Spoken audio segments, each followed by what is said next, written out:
What's up, Battles? Anubis here, coming back at you playing a little bit more ARK Survival Evolved. Back on the Underworld server, prepping for the battle.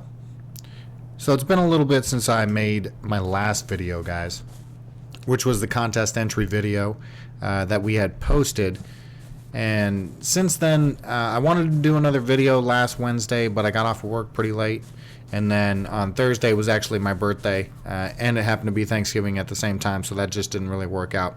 I had some other stuff on the weekend, like I was trying to get my computer set up a little bit redone, things of that nature. But that's all in the past. We're back, ready to go, and I'm really excited for today. I hope you guys are excited. We're going to get a few things done that I've been wanting to get done. As you may notice, we've kind of cleared out some of the dinos that we've had in here, and I've kind of taken care of them. So right now, the dinos are mostly just chilling out right over there. You can kind of see them.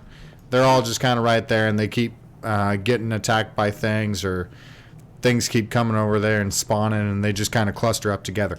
So we want to start preventing that from happening mostly on the server.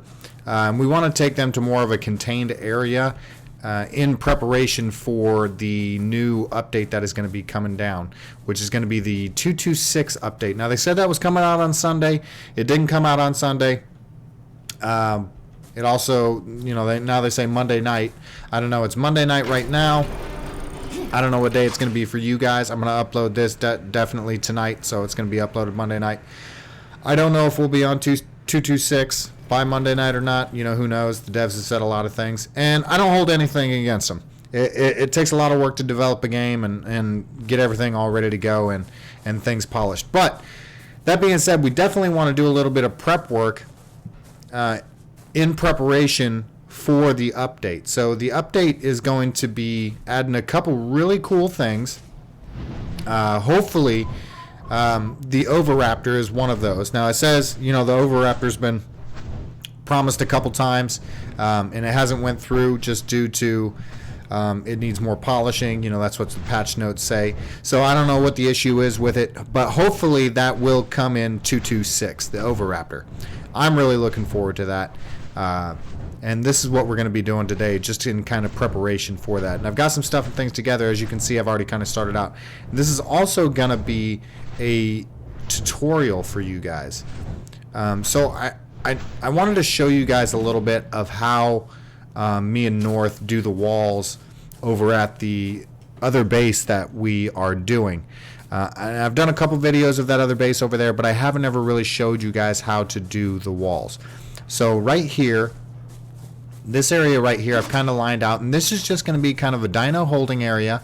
The water is not really deep here, so there's not really much of a point where you swim here. There is a little bit, but it's not much. So it's not very deep, and we have a good amount of land right here. So this is just going to be here for holding the dinos as well as egg breeding. So the Oviraptor is what we were really focused on for this area right here. So while we're offline, the Oviraptor should collect eggs autonomously and then just hang on to them until we can swing by and just pick up eggs.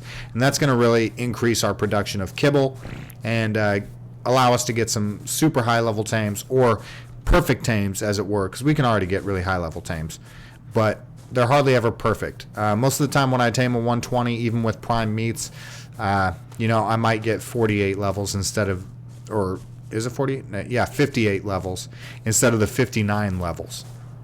So as you guys know, your tamed levels goes off of your taming affinity. If you haven't played ARK before, so taming affinity, you start taming a dino, and when you start feeding it, it's going to start losing taming effectiveness, or taming affinity as they used to call it. The lower that effectiveness goes, reduces the amount of bonus levels that you're going to be able to get. So that being said, you can gain 50% of the total levels that the dino currently is. So if he's a 120, you can gain a total of 60 levels. However, that is with a perfect 100% taming affinity, which, as far as I'm aware in the game, and you guys correct me if I'm wrong, leave me a comment down below if you know better, you cannot achieve 100% taming effectiveness. Even the dino eating just one time, whether it's kibble, prime meat, berries, whatever the case may be, is you're going to lose at least 0.1% taming effectiveness just for him eating one time, which makes it to where you can only achieve that 59 out of 60 bonus levels. Like I was saying, however, I usually only receive about 58 if it's a perfect level dino, using like prime meat and that kind of thing. So we want to get our kibble production up and going. But I want to take you guys over here a little bit of building while we kind of talk about the patch notes. So basically, the wall. Everybody wants their walls to look really, really nice. Everybody wants their walls to look really perfect and level. Nobody wants this kind of uneven crap that you see a lot. I see a lot of it on YouTube where you just have walls and they're uneven. They look like garbage, and nobody wants that. So this is basically what you can do. All right, I'll show you on the back here. You basically can put down, if you're using a gate, awesome. If you're not using a gate, if you're building a solid wall, that's fine too. You can basically place your first foundation wherever you feel it would be good. Okay, now this is what you want to do. However, this is not a 100% method for building perfect walls. It works a good majority of the time, and if you give it enough time and focus, it will work. I'm not even going to say all the time, but it's going to work 95% of the time. Okay, so you want to start out at a higher elevation than what you're building the wall to. So as you can see right here, this foundation is actually pretty high. It's pretty high off the ground because of the elevation of the ground, right? So you're going to put a foundation down. Then you're going to continue the wall out to where you cannot put foundations down anymore because the height of the ground is lower than the actual foundation can go. So as you can see here, all these snap together. All these foundations, they snap together, right? Here's the point where I could not snap another foundation. This is what you do, okay? You place a pillar, okay? The pillar is going to snap to the adjacent, if you want to call it 1 meter by 1 meter space next to the last foundation that you placed. And you don't even have to place, I wouldn't even place the pillar first. I would place the ceiling first, okay? So place the ceiling down first. It's going to snap right to the foundation. Then place the pillar down. It's going to snap right to the ceiling. Then what you can do is you can simply place another foundation. This foundation will snap to the lowest point possible on this pillar right here. See how this one is much, much lower? Much lower, okay? Now, you say, hey, Anubis, what about the slots and gaps that's going to leave into the wall? It's not going to leave any gaps in the wall. As you can see, the point right here, and I did a little prep work here. And let's see here. Let's grab a wall. Okay. The point when the wall or the foundation cannot snap any more foundations to it because of the height, the ceiling is going to be the perfect height, minus there could be varying circumstances with objects getting in the way if you're building around rocks and all that kind of stuff, but it is going to be the perfect height to be able to snap a wall to it without it interfering with the ground, without giving you that stupid message of, hey, we can't place a wall here because it's obstructed or it's too low to the ground or any of that kind of crap. Right? ARK does that a lot. Anybody who's played ARK knows that that's get done a lot. Okay? So that's basically it. And this is what this is going to do is your foundations are going to start off at a very, very low point. So as you continue the foundations, they're going to raise up a little bit, and then they may even lower a little bit as you go down. So right here, it started to get pretty high, and then I changed directions to kind of lower it back down a little bit. All right, so you want to keep the foundations as low as possible at the lowest point that you can. And as you can see right over here, this foundation right here was at pretty much the highest point that I could do. Foundation wouldn't snap right here. Okay, so now you want to say, Anubis, well, what about the wall being all level and all that kind of stuff? How do you do that? Okay, I'm going to show you. I'm going to show you right now. All right, this is what the ceilings are for. So the ceilings represent the initial foundations that you place down, that you want to level the wall to, right?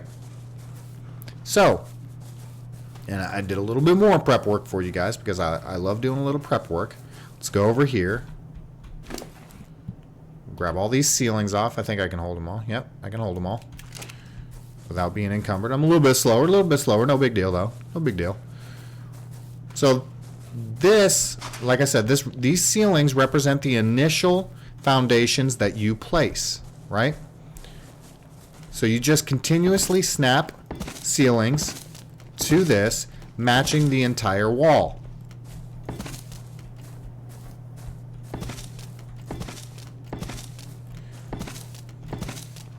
See if I can do that. If you guys don't have a Razer Naga, by the way, and that is by no means any kind of sponsorship, get a Razer Naga. They're awesome mouses. I just had to replace mine over the weekend, but I had my other Naga for 3-4 years. They're really great mouses, really durable, and I just love the keypad on the side of them. Really good mouses. If you guys can afford $89, definitely do that, because they are well worth it. Alright, so that's basically that. So we got all those snapped to, right? Alright, so you get on, and you notice how I don't have to have any pillars. You notice that, right? I don't have to have any pillars right here. Why? Because there is a foundation below this ceiling which counts as support for this. I can run foundations. These ceilings could be high as Mount Olympus, and you could still place ceilings no matter how low to the ground these foundations were, because that's ARK building mechanics. As long as there is a foundation below the ceiling, you can place it without it actually being physically supported. This initial pillar that I told you guys to place, all that's for is just placing the next foundation to the lowest point. That is not actually necessary. Now what you can do is, if you actually don't like this pillar that's right in here, which some people might not, because there is one little nipple sticking out. Hopefully devs, you fix that sometime soon, because we don't want that nipple. We want, number one, we want ceilings to be flush with the foundations. We also don't want nipples of pillars poking through the things. I don't know if you're listening, devs, but I'm just letting you know what the people want. Okay, so this pillar right here. If you don't want this pillar here, it is possible to get rid of this pillar. The only thing you have to do is see if you can actually snap a foundation right here, which the pillar is not going to interfere with the foundation being snapped right there. All right, so if you can snap a foundation right here, which is not always possible, guys. It's not always possible to snap a foundation right here, but if you can, then you can just demolish that pillar and the whole structure will stay up. I promise you that. Okay. And that's basically it, guys. That's basically your wall tutorial. The only other thing I really want to show you guys is a little bit on how to position the walls. We're going to put these ceilings up a little bit, and we'll grab maybe just 27 walls. That sounds pretty good for now. Alright, so you guys might get worried when you start placing walls. Alright, and I'm going to show you why you might get worried. Okay, so if I was to place a wall right here, you notice how there's actually two snap points to this wall. See how that one's a little bit lower, a little bit higher, a little bit lower, a little bit lower, a little bit higher, right? You're like, oh crap, which one do I snap it to? It does not matter. It does not matter. So I usually snap it to the lower point, usually put it right there to the lower point of the foundation, and then I snap this one to the actual ceiling right there. It's still flush. It's still completely flush, guys, and it will be flush. All you got to do then is just build the wall up. Now this is if you want to build double wide walls. So if you want to build a double wide wall, this is how you do it. If you're trying to just build a single wide wall using like fence foundations or something like that, I have not figured out a way to make those walls level. There's not a whole lot you can do because the fence foundations don't place level, and there's really nothing you can do about that. Unless you have like the flattest ground in ARK, you're not going to be able to build a one wide wall completely level. Now a two wide wall, that's a completely different story. All you got to do is just wall this up as high as you want, and then you just cover the floor with ceilings, the actual top part of it, and then you can actually walk on the top part of the wall, just like we have on the other base. You can walk on the top part of the wall, you can have the railings on the top part of the wall. It's all good. Alright? And that's basically your wall tutorial, guys. So I really appreciated you guys watching this episode. For tomorrow, we're going to be doing an upload video tomorrow, and that's going to be for the ARK contest giveaway. That's right, guys. It is December 1st. And just as I promised, we had a lot of entries for the giveaway contest, and we are going to be giving away a copy of ARK Survival Evolved and the chance to play with everybody on the Underworld server. All right, so I've got all the entries. I've taken down everybody's names. We're going to go ahead and put those in a hat. And we're going to do a video tomorrow, draw it out, and we're going to announce the winner tomorrow on the video. I'll give you guys some more feedback on exactly what you need to do. You basically just need to contact me within a couple days at my email address, Steam, or something of that nature. You'll be able to contact me, and then I'll be able to gift you your CD key for ARK Survival Evolved. Or, like I said, something of equal or lesser value on Steam. So if your computer can't run ARK, I keep to my word. I will get you something of equal or lesser value, but that'll be something that me and you have to discuss. All right, guys. Thanks for watching. I appreciate all your guys' support. Make sure to subscribe if you haven't subscribed yet. Watch the rest of the series too. It is not too late to enter the contest. If you enter the contest before I actually draw the name out of the hat tomorrow, I'm on Pacific Standard Time, and I will be drawing a name out of a hat about 4 p.m. Pacific Standard Time. So if you get into the last video, comment, leave the name of the bird that you want. We tamed a bird, so you have to name the bird. That's leaving a comment, and you have to be subscribed to the channel. I also have to be able to see you subscribe to the channel. That way I can put your name in the hat. Okay, so it's not too late for you to do that. However, I don't know. I don't know if you make it on time. I'm not sure. It depends on when you guys see this video, all right? But make sure you guys subscribe if you haven't just yet. Check out the rest of the series, and I appreciate all your guys' support. I'll see you guys on the battlefield next time.